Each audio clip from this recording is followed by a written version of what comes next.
My name is Evan Fennessey, and this is my final project for CIS 100.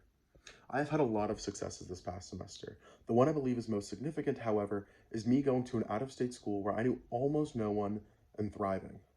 I believe that I've become a better person over the past semester. Coming here and starting from scratch, building entirely new relationships and establishing myself as a person has led to more growth than I ever knew possible, and especially more than what I would have gotten at a state school. I've become much more confident in myself, trusting my thoughts and opinions more than ever. I've taken risks here that I never would have before college. But what's even better is that while some of those risks haven't paid off, instead of letting it get me down and letting it defeat me, I've reflected and learned from them. My mental health is way better because I'm confident enough to face my problems instead of just letting them eat me.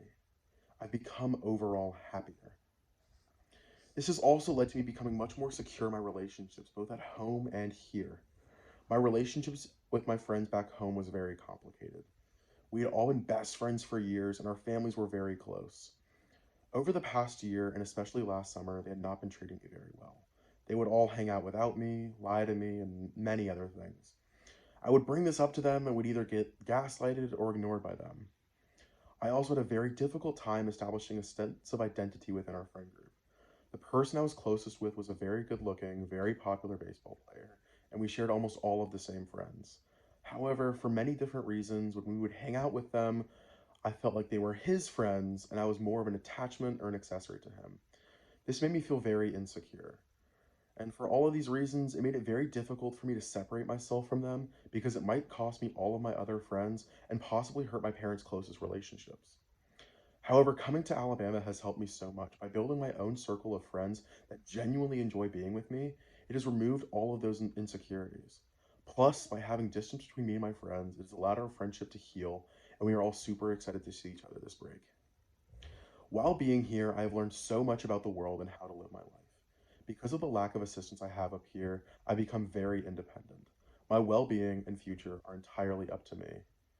I've learned that success favors the active. Here at Alabama, there are seemingly endless possibilities and opportunities here on campus.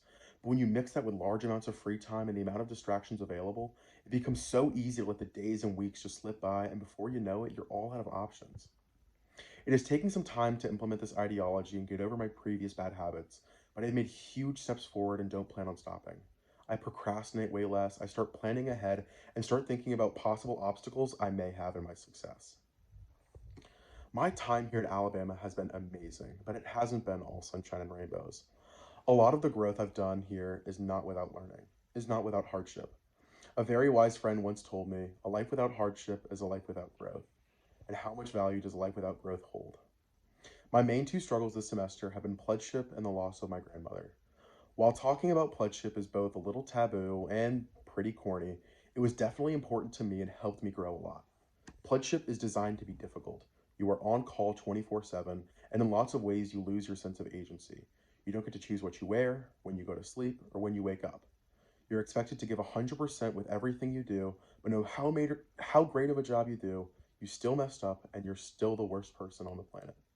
There are ways to get through it, though. Working with your pledge class and becoming a unit together, or doing everything asked of you and learning the lessons. 95% of the time, both end up happening. Forming a unit as a pledge class isn't as much of a strategy as it is a necessity. Becoming close with my pledge brothers was absolutely essential. And now, through lots of trials and tribulations, my pledge class and I have made it through, and I am proud to say I have met 25 people that I can call my brothers for life. The loss of my grandmother was also very difficult for me. She's the first grandparent that I have lost. I found out her health was in a decline around late October to early November, and she passed early December.